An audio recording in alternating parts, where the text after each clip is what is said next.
नमस्कार, जय श्री कृष्णा। स्वागत करता हूं मैं आपका अपने चैनल कुंडली शास्त्र में। सिंह लग्न हो चाहे सिंह राशि हो, आने वाला सप्ताह कुछ महत्वपूर्ण चीज़ें आप लोगों के लिए के आ रहा है। कुछ अच्छी खबर तो है, लेकिन कुछ एक चुनौतियां, कुछ सावधानियां आप लोगों के लिए भी बरतना ज़रूरी है। देखिए क्या है, अच्छा जब हो तो अच्छा कहना चाहिए। जहाँ पे सतर्कता हो वहाँ पे सतर्कता के बारे में, सावधानी के बारे में बताना चाहिए। आने वाले समय में क्या कुछ परिवर्तन हो रहा है 15 जून से लेकर 21 जून के बीच में, इसके बारे में फटाफट से जान लीजिए। 15 जून को आपके ही लग्नेश, आपके ही जो राशि हैं सूर्य भगवान, वो आगे प्रवास कर रहे हैं आपके लाभ भाव के अंदर। जी हाँ, दशम से लाभ में जाएंगे सूर्य भगवान मिथुन राशि के अंदर। इसके अलावा 18 जून का दिन जो है वो बड़ा ही स्पेशल है। 18 जून को एक तो गुरु पुष्य योग बनता है और ये इस साल का आखिरी गुरु पुष्य योग होगा। जी हाँ, दिन के 11:30 बजे तक लगभग ये गुरु पुष्य योग रहेगा। कुछ अच्छा काम करना हो तो कर लीजिएगा। गुरु पुष्य योग वैसे गुरुवार का दिन होता है। चंद्रमा जब पुष्य नक्षत्र में चला जाए तो गुरु पुष्य योग बनता है। 2026 में 3 बार ही आया है, इसके बाद में ये आगे नहीं आने वाला। 2027 में मिलेगा, तो बड़ा ही शुभ दिन है। 18 जून के दिन ही क्या होगा, गुरु जो है वो पुष्य नक्षत्र के अंदर प्रवेश करेंगे। पुष्य नक्षत्र बड़ा ही शुभदायी नक्षत्र है, इसी के कारण ही गुरु पुष्य योग को इतना ज्यादा शुभ माना जाता है। ठीक है, और अगले 1 महीने तक रहेंगे। इसके अलावा इसी 18 जून को जो बुध हैं वो भी वर्गोत्तमी हो जाएंगे। बुध आप लोगों के लिए अगर देखा जाए तो धन भाव के स्वामी और लाभ भाव के स्वामी बनते हैं। ये वर्गोत्तमी हो जाएंगे, ये भी आप लोगों के लिए बड़ा अच्छा और शुभदायी समय है। तारीख आएगी 20 जून की। मूल त्रिकोण के भाग्य भाव के स्वामी मंगल जो अभी यहीं बैठे हुए हैं, ये आगे बढ़ जाएंगे, दशम भाव के अंदर मंगल प्रवास करेंगे। ठीक है, और अगले 40 दिनों तक लगभग यहीं पे रहेंगे। क्या कुछ प्रभाव पड़ेगा फटाफट से जान लेते हैं। एक तो आपके लग्नेश से शुरू करते हैं। जो सूर्य महाराज है वो भी दशम भाव में गए हुए। लग्नेश का दशम में जाना करियर के पॉइंट ऑफ व्यू से काफ़ी ठीक माना जाता है। जो खास करके उन लोगों के लिए जो अपनी लाइफ में बड़ी ग्रोथ चाहते हैं, सीनियर या अथॉरिटेटिव पोस्ट चाहते हैं, ऐसी चीज़ जहाँ पर आप टीम को लीड कर सकें, कोई लीडरशिप की आपकी कोई जॉब हो, ऐसे कामों के लिए इस तरह का योग काफ़ी अच्छा माना जाता है। अब यही आगे लाभ भाव के अंदर जा रहे हैं, तो उसका मतलब ये है कि आपको थोड़ी सी करियर के अंदर भी ग्रोथ मिलने के काफ़ी अच्छे चांसेस हैं। अगर आप स्विच करना चाहते हैं, प्रमोट होना चाहते हैं, तो ज़रूर से कर सकते हैं। करियर के ग्रोथ के हिसाब से अच्छी ये समय है। अपने सीनियर, अपने मैनेजर, अपने बॉसेस, जो सीनियर डायरेक्टर वगैरह हों, जो ब्यूरोक्रेसी के अंदर हाई पोस्ट के ऊपर हैं, उनको भी अपने सीनियर से काफ़ी को सपोर्ट मिलेगा। पॉलिटिशियंस स्पेशली जो है उनके लिए भी ये समय थोड़ा अच्छा रहने वाला है। बुधादित्य योग दिख रहा है आप लोगों को, लाभ भाव के अंदर बन रहा है। बुध भी वर्गोत्तमी होंगे, तो कम्युनिकेशन स्किल भी आप लोगों की काफ़ी अच्छी होगी। अपनी बातचीत से, अपनी बात करने के ढंग से, अपनी नॉलेज से आप लोगों को प्रभावित कर पाएंगे। तो कहीं पे भी अपना कोई काम निकलवाना हो तो ज़रूर से आप प्रयास कीजिएगा, काम आपका बनना चाहिए। वीडियो में व्यवधान के लिए थोड़ी क्षमा चाहता हूँ। कुछ इंपॉर्टेंट बात आप लोगों से करनी है। अव्वल तो ये कि जो लोग कंसल्टेशन फीस नहीं दे सकते, हमको नहीं, किसी को भी, वैसे तो हमारी काफ़ी जेन्युइन रहती है, वो लोग अपना प्रश्न कमेंट बॉक्स में लिख दीजिए। Q&A सेशन जब भी होगा आपके प्रश्न को ले लिया जाएगा। अभी थोड़ा समय लग रहा है, लेकिन आपके प्रश्न को ले लिया जाएगा। दूसरी बात यह है कि जब भी आप कोई भी वीडियो देखिए, राशि फल का, लग्न फल का, मेरा ही नहीं किसी का भी देखिए, तब आपको कुछ काम करना चाहिए। सबसे पहले तो आप अपनी पत्रिका उठाइए, उसके बाद में ग्रहों की स्थितियां देखिए, और फिर उसके बाद में अभी देखिए किस ग्रह की दशा, अंतरदशा, प्रत्यंतरदशा चल रही है, उनसे संबंधित ग्रह गोचर को फॉलो कीजिए, ज़्यादा सटीक परिणाम प्राप्त होंगे। तीसरी बात, जो भी सामान्य रूप से उपाय बताए जाते हैं वो एक सामान्य प्रवृत्ति के उपाय हैं। आपकी पत्रिका के ऊपर कौन सा उपाय लागू होता है, आपको कौन सा काम करना चाहिए, ये आपकी पत्रिका देखने के बाद ही ज्ञात किया जा सकता है।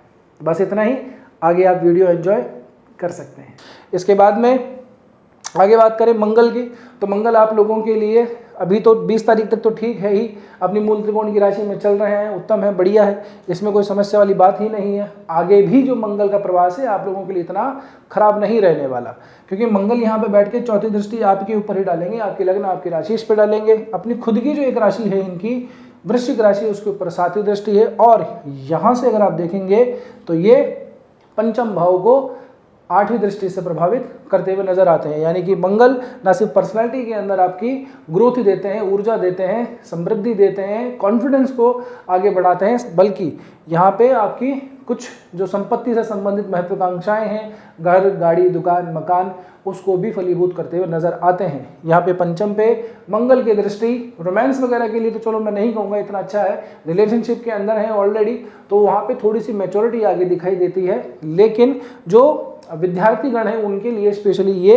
दृष्टि जो है काफ़ी ज़्यादा शुभदायी है, क्योंकि ये अग्नि तत्व की ही राशि है, गुरु की राशि है और अग्नि तत्व प्रधान ग्रह की यहाँ पे दृष्टि पड़ेगी। तो नई स्ट्रीम में जा रहे हैं, कोई कॉलेज के अंदर नया एडमिशन लेना चाह रहे हैं, जाहिर सी बात है अभी का जो समय चल रहा है वो इसी तरह का समय है। जो 12th पास कर चुके हैं वो कॉलेज में जाएंगे, जो कॉलेज पास कर चुके हैं नई कंपनी को ज्वाइन करेंगे, आगे स्किल आगे बढ़ाएंगे।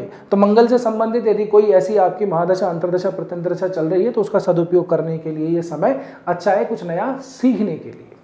ठीक है, अब थोड़ी सी सावधानी की भी बात कर लेते हैं। एक तो देखिए आप लोगों के लिए गुरु का जो प्रवास है, गुरु उच्च के हो रखे हैं, आप लोगों के लिए इतना लाभदायी नहीं है। ये हमने सिंह राशि के लिए जो स्पेशली वीडियो बनाया था उसमें भी अब हमने डिटेल में इस बारे में बात कर ली थी।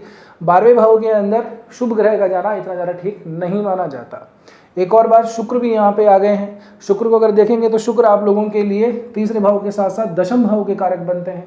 दशमेश का 12वें में चले जाना, साथ ही में मूल त्रिकोण का स्वामी जो गुरु बनता है वो भी 12वें भाव में गया हुआ है। एक और मैं आप लोगों को बता दूं, इस 12वें भाव का स्वामी भी अभी 18 और 19 जून को 12वें में आएगा।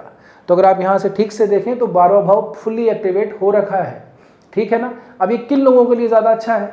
ये उन लोगों के लिए ज़्यादा अच्छा है जिनका काम या तो ऐसा है कि वो किसी विदेशी कंपनी के अंदर काम करते हैं, या फिर उनका एक्सपोर्ट इम्पोर्ट से रिलेट करता हुआ काम है, ट्रेवल एजेंट से रिलेटेड काम है, टूरिस्ट एजेंट से रिलेट करता हुआ काम है, या फिर ऐसा है कि उनका आना जाना लगा रहता है, फील्ड वर्क बहुत ज़्यादा रहता है।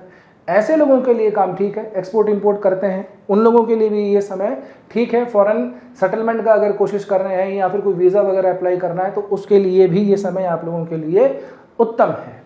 सावधान किन लोगों को रहना है? सावधान बहुत स्पेशली मैं आप लोगों को बता रहा हूँ, ये शायद ही कोई इसको हाईलाइट करता है, क्योंकि सही कहने के लिए थोड़ा साहस चाहिए। मेरे जो कंटिन्यू व्यूअर्स हैं वो जानते हैं कि मैं हमेशा अच्छी बातें नहीं करता, जहाँ पे कुछ ठीक ठाक नहीं है वहाँ पे कहना ज़रूरी है। अपना ऐसा नहीं है कि बस चिकनी चुपड़ी बातें करें और चले जाएं। अब आपको सावधानी कहाँ पे रखनी है समझ लीजिए। ये देखिए आपका 8वां भाव, इसके स्वामी बनते हैं गुरु, मीन राशि के। ये देखिए आपका 12वां भाव, इसके स्वामी बनते हैं चंद्रमा। 8वें और 12वें का बिल्कुल सीधा सीधा संबंध बन रहा है। कब बन रहा है? स्पेशली बन रहा है 18 और 19 जून को। चंद्रमा यहाँ पे प्रवास करेंगे तो 12वें का स्वामी 12वें में जाएगा, 8वें का स्वामी ऑलरेडी 12वें में बैठा हुआ है। ये दोनों ही भाव, एक मृत्यु का, एक आयु का, एक मोक्ष का, एक आने वाले जो यात्राएं हैं, जो दूसरे जन्म की ही यात्राएं हैं, उससे संबंध भी दिखाता है। तो कहने का मतलब ये है कि आपको थोड़ा सावधानी रखनी चाहिए। सावधानी कहाँ पे? यदि कोई डिजीज़ है, सीरियस डिजीज़ है, तो उसके ऊपर थोड़ा सा ध्यान दीजिए। कुछ प्री प्रिकॉशन लेने, टेस्टिंग वगैरह करवानी है तो आराम से पहले करवा लीजिए। दूसरी बात, इस समय पे रिस्की प्लेसेस के ऊपर जाने से आप लोगों को बचना चाहिए, क्योंकि घूमने फिरने का समय है। बहुत लोग इस समय घूमते फिरते हैं, छुट्टियाँ चल रही होती हैं बच्चों की, तो जाते हैं तो एडवेंचर वगैरह करने से बचिएगा महाराज। ठीक है ना। आगे जाएं तो पहले मौसम वगैरह का ध्यान रख लें, वहाँ की सड़कों की हालत देख लें। खास करके पहाड़ी एरियो के अंदर अगर जाना चाहते हैं तो विशेषतः इस समय पे ध्यान रखिएगा। यहाँ पे आप लोगों को सावधानी स्पेशली बरतनी चाहिए। कारण मैंने आप लोगों को समझा दिया है, बाकी अब आप लोगों की मर्जी। लेकिन फिर भी मैं ये कहूँगा जितना ज़्यादा हो सके उतना मिनिमम रिस्की प्लेसेस पे जाइएगा, और अगर गलती से पहुँच भी गए हैं तो खुद जाकर के कोई एडवेंचर मत कीजिएगा, और बहुत ज़्यादा सुरक्षा का आप लोगों को ध्यान रखना है। अब ये कोई डराने वाली बात नहीं है, बस आपको सावधान करना मेरा काम है, वो मैं कर रहा हूँ। ठीक है। इसके अलावा गुरु का उच्च अवस्था के अंदर जाना इतना ज़्यादा शुभदायी नहीं है। जिनके लिए शुभ है वो मैंने आप लोगों को बता दिया। अब यहाँ पे शुक्र गुरु की दोनों की युति बन रही है। दशमेश की भी देखिए, अगर आप देखेंगे तो 12वें से युति बनती है। अष्टमेश नवमेश की युति 12वें में बैठा हुआ है। 12वें भाव का स्वामी स्वयं 12वें में बैठा हुआ है। कहने का मतलब यही है कि 12th हाउस बहुत ज़्यादा एक्टिवेटेड है आपका। तो जिन लोगों का ट्रैवल वगैरह रहता है उन लोगों के लिए ठीक है। आकस्मिक खर्चे आप लोगों के लिए इस समय पे आ सकते हैं। आकस्मिक हो, प्लान हो, अनप्लान हो, यहाँ पे खर्चे आना स्वाभाविक दिखाता है। ठीक है ना। अब एक और मैं बात बता देता हूँ आपको, बुध के बारे में बात करना थोड़ा रह गया। 18 जून के दिन ही क्या होगा? बुध यहाँ पे वर्गोत्तमी होंगे। लाभ भाव का स्वामी लाभ भाव में बैठा हुआ है। साथ ही में यही जो बुध हैं वो आपके धन भाव के स्वामी भी बनते हैं, वाणी के भी कारक बनते हैं, परिवार कुटुंब के भी स्वामी बनते हैं। इस भाव का स्वामी वर्गोत्तमी हो जाए अत्यंत शुभदायी रहता है। इनकी दृष्टि भी सीधी सीधी पंचम भाव के ऊपर पड़ रही है। बुधादित्य योग हमको सीधा सीधा स्पष्ट रूप से दिख रहा है। तो आप लोगों को फिर से मैं कहूँगा कि करियर में ग्रोथ का ही अच्छा समय है, आने वाला जो टाइम है। तो कुछ भी अगर फाइल अटका रखी है, कोई बात अभी तक नहीं की है, स्विच करना चाह रहे हैं, कहीं पे अच्छी कंपनी में इंटरव्यू देना चाह रहे हैं, तो कर लीजिए, दे दीजिए बेहिचक। यदि बुध का अगर आपको सपोर्ट मिल रहा है किसी दशा अंतर्दशा प्रत्यंतर दशा में, तो और भी ज़्यादा आप लोगों के लिए शुभदायी रहने वाला है। ठीक है, अब यहाँ तक पहुँचे हो तो वीडियो ठीक ही लगा होगा। वीडियो ठीक लगा है तो लाइक आपने अब तक कर दिया होगा, ये मैं मान के चल रहा हूँ। प्रार्थना मेरी आप लोगों से ये है कि आप आते हैं, देख के चले जाते हैं। नए व्यूअर्स चैनल को सब्सक्राइब जरूर से कर लीजिए। आपका जो सपोर्ट है वही हमारे लिए मनोबल बनता है, हमारा मोटिवेशन भी वही है। अगर ऐसा चलता रहा तो अच्छे अच्छे कंटेंट आप लोगों को मिलते रहेंगे। एक और मेरी रिक्वेस्ट ये है कि कृपया करके वीडियो को हाइप ज़रूर से दे दीजिएगा, ठीक है ना। जितना ज़्यादा अच्छे बात लोगों तक पहुँचेगी उतना ही बेटर है। बस आज के वीडियो में इतना ही, मिलते हैं अगले वीडियो में। तब तक के लिए स्वस्थ रहिए, मस्त रहिए, अपना और अपनों का ध्यान रखिए। जय श्री कृष्णा, जय श्री राम, हर हर महादेव, जय गौरी शंकर।